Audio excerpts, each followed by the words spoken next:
इस वीडियो में हम देखेंगे सच्ची रामायण जो पेरियार जी द्वारा लिखी गई है उसके कथा प्रसंग को जानेंगे, जिसको ललई सिंह यादव जी ने हिंदी भाषा में लिखा है।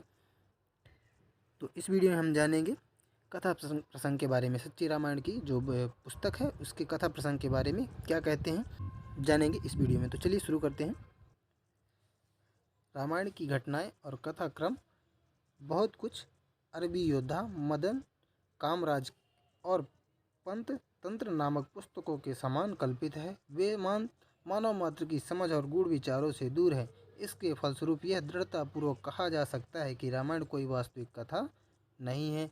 कोई भी कह सकता है कि रामायण में वर्णित तत्व निराधार, निरर्थक, अनावश्यक है। तथापि उन परिस्थितियों में जिसमें सद्गुण, सुरंदेश, करुणा तथा शुभेच्छाओं की शिक्षा जिस असत्य तथा निमूल रूप में दी गई है वह मानव शक्ति तथा समझ के परे है। जबकि इस बात में अत्यधिक जोर दिया गया है कि रामायण का प्रमुख पात्र राम मनुष्य रूप में स्वर्ग से उतरा और उसे ईश्वर समझा जाना चाहिए। वाल्मीकि ने स्पष्ट कहा है कि राम विश्वासघात, छल कपट, लालच, कृत्रिमता, हत्या, आमिष भोजी और निर्दोष पर तीर चलाने की साकार मूर्ति था।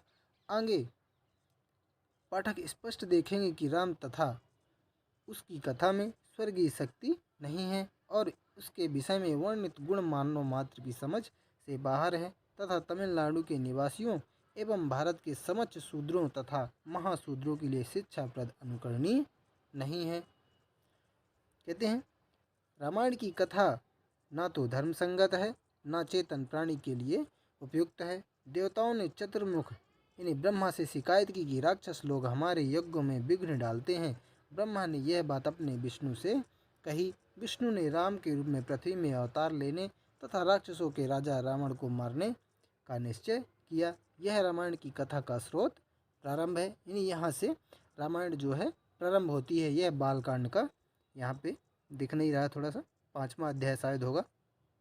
कहते हैं बालकांड के 5वें अध्याय के अनुसार, यहाँ पे कन्फर्म नहीं है, शायद 5वां ही है, आप लोग ध्यान दीजिएगा। कहते हैं ब्रह्मा जो सारे देवताओं ने चतुर्मुख ब्रह्मा से शिकायत की कि राक्षस लोग हमारे यज्ञों में विघ्न डालते हैं। ब्रह्मा ने यह बात अपने पिता विष्णु से कही। विष्णु ने राम के रूप में पृथ्वी पर अवतार लेने तथा राक्षसों के राजा रावण को मारने का निश्चय किया। यह कहानी का प्रारंभ होता है। आगे देखते हैं। विष्णु ने पृथ्वी पर अवतार धारण करने के पश्चात बहुत से कष्टों और यातनाओं का अनुभव किया, जिनके कारण आर्यों के पुत्र पुराण वर्णन करते हैं। वे कारण यह हैं। कौन से कारण हैं बताते हैं। पहला, विष्णु ने पहले बहुत से दुराचारपूर्ण, घृणित, अमानवीय कार्य किए थे, जिसके दंड और दुष्परिणाम स्वरूप उसे उन ऋषियों मुनियों द्वारा श्राप दिए गए जिनके प्रति उसने अपराध किए थे। ये श्राप क्योंकि उस विष्णु ने यानी विरहु मुनि की स्त्री को मार डालने का घृणित पाप किया था। उस विष्णु ने मनुष्य के समक्ष दिन दहाड़े जालंधर की स्त्री का सतीत्व छला तथा लक्ष्मण, भरत, शत्रुघ्न यदि राजा दशरथ से पैदा ना होकर कथित पुरोहितों द्वारा पैदा हुए, तथापि आर्य धर्म के अनुसार कोई दोष या पाप न हुआ। यह बात उनके शास्त्रों में लिखी है। यदि कोई ब्राह्मण स्त्री निसंतान है तो वह निश्चित दशाओं में किसी दूसरे आदमी से संतान उत्पन्न करा सकती है। इस बात के प्रमाण तथा समर्थन के लिए आर्यों की दूसरी पुस्तक महाभारत देखी जा सकती है। बिना यज्ञ के बहाने अपने परिवार के गुरु व्यास द्वारा बहुत सी विधवा स्त्रियां अनुचित एवं शास्त्र विरुद्ध संबंधों से माताएं बन गई थी।